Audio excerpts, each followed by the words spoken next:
Assalamualaikum warahmatullahi wabarakatuh. Perkenalkan, nama saya Suharno Sidik dengan NIM 226121098 dari kelas 6C. Lalu video ini saya buat untuk memenuhi tugas mata kuliah Metodologi Studi Islam yang diampu oleh Bapak Ahmad Mahfudi MPD. Lalu langsung saja kepada persoalan yang pertama, mengenai tuduhan para orientalis terhadap Islam bahwa Islam bukan agama asli, melainkan ciplakan dari agama Yahudi. Lalu pada persoalan yang pertama, tuduhan bahwa Islam menjiplak agama Yahudi itu tidak memiliki dasar, karena kita lihat dari akar sejarah yang pertama.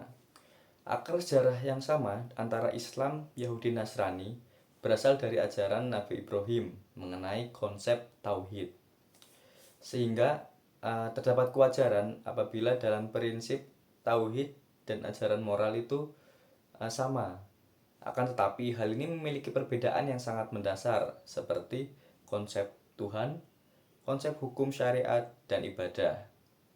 Lalu yang kedua ada bahasa dan kosakata. Bahasa Arab dan bahasa Ibrani berasal dari rumpun semit sehingga terdapat kesamaan kata. Dan hal ini bukan bukti bahwa Al-Quran ciplakan dari Yahudi, melainkan hubungan linguistik yang sangat alami. Lalu yang ketiga mengenai perjalanan Nabi Muhammad ke negeri Syam. Tidak pernah ada bukti satupun mengenai Nabi Muhammad yang belajar secara formal terhadap Yahudi.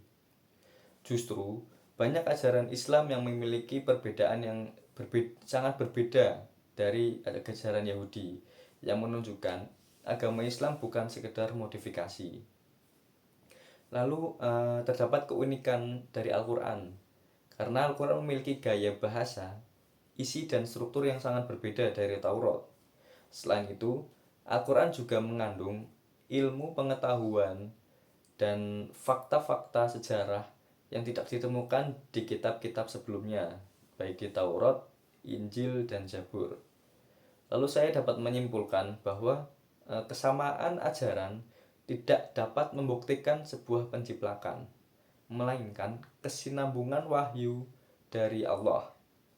Lalu Al-Quran juga memiliki orisinalitas yang membedakannya dari kitab-kitab sebelumnya yang diturunkan oleh Allah Subhanahu wa taala. Lalu kita beralih kepada persoalan yang kedua mengenai implementasi metode dan metodologi dari perjuangan seorang suami yang memperjuangkan keinginan istrinya selama hamil.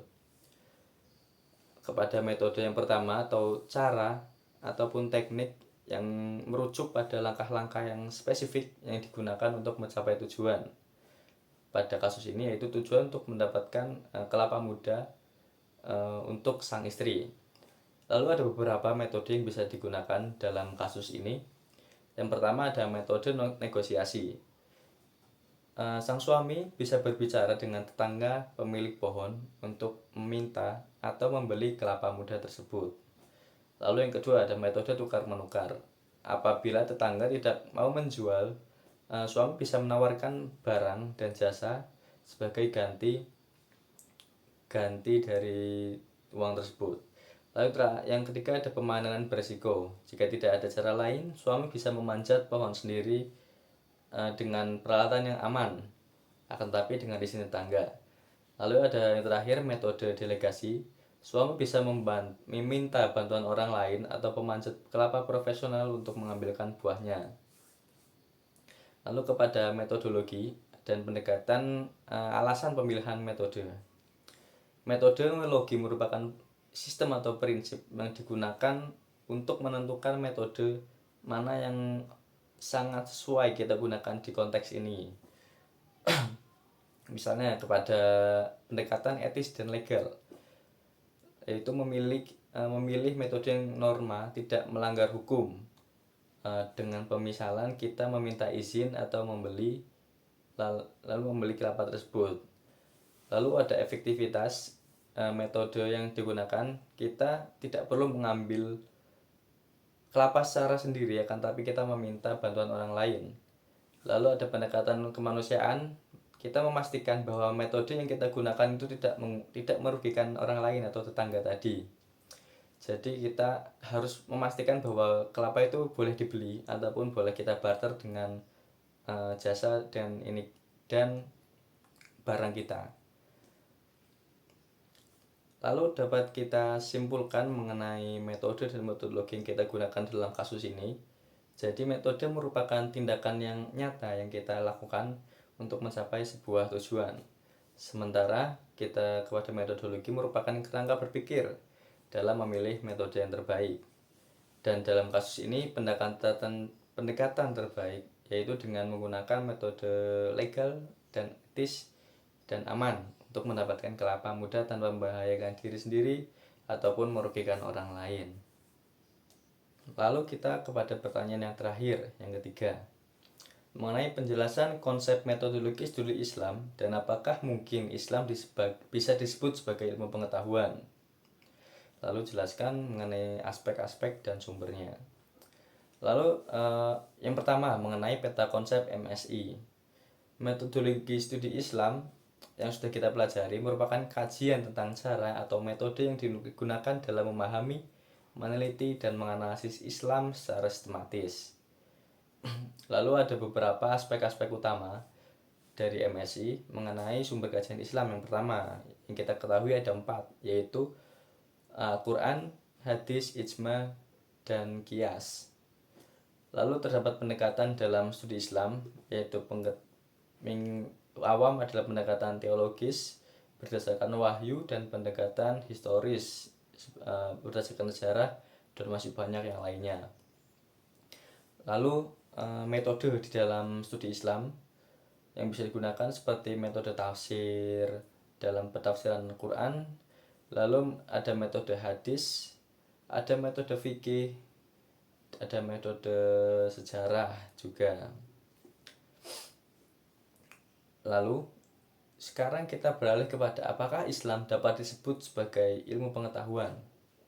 Saya katakan ya, Islam dapat disebut sebagai ilmu pengetahuan dalam artian bahwa Islam juga memiliki ajaran yang sistematis dan rasional, lalu memiliki metode ilmiah, diantaranya memahami menerapkan beberapa aspek seperti adanya metodologi yang ilmiah di dalam Islam.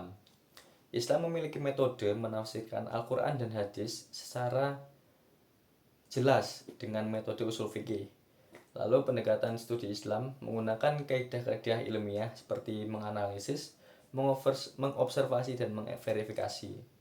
Lalu Islam juga mendorong pemikiran riset dan praktis karena banyak dari ayat Al-Quran yang mendorong untuk manusia supaya berpikir secara jelas dalam Quran surat Al-Ghasyiyah ayat 17-20. Lalu dalam Islam juga terdapat banyak ilmuwan seperti Al-Farabi, Ibnu Sina, dan Al-Biruni yang mengembangkan keilmuan dengan landasan Islam yang diseimbangkan antara akal dan wahyu. Lalu Islam juga mengeseimbangkan antara akal dan wahyu dengan Al-Quran dan hadis tadi yang memahami realitas kehidupan. Lalu ada pula konsep ijtihad dari pengembangan ilmu dengan metode analisis dan pemikiran yang rasional. Lalu Islam juga banyak terhubung dengan pengetahuan alam yang selaras seperti penciptaan alam semesta atau kita bisa sebut Big Bang dalam Quran surat Al-Anbiya ayat 30. Lalu siklus air di Quran surat Az-Zumar ayat 21. Jadi kesimpulannya, Islam bisa dikatakan sebagai ilmu pengetahuan karena memiliki sistem metodologis yang mendukung pemikiran rasional, mendorong penelitian ilmiah. Akan tetapi Islam bukan sekedar ilmu pengetahuan biasa, melainkan juga mencakup aspek spiritual, moral, dan hukum yang membimbing kehidupan manusia secara holistik. Baik, itu saja yang dapat saya sampaikan mengenai tugas ujian tengah semester dari matkul metodologi studi Islam. Semoga jawaban saya ini bisa memberikan nilai yang baik kepada saya dan bisa memberikan pelajaran yang berguna di masa depan nanti. Kurang lebihnya mohon maaf. Terima kasih. Wassalamualaikum warahmatullahi wabarakatuh.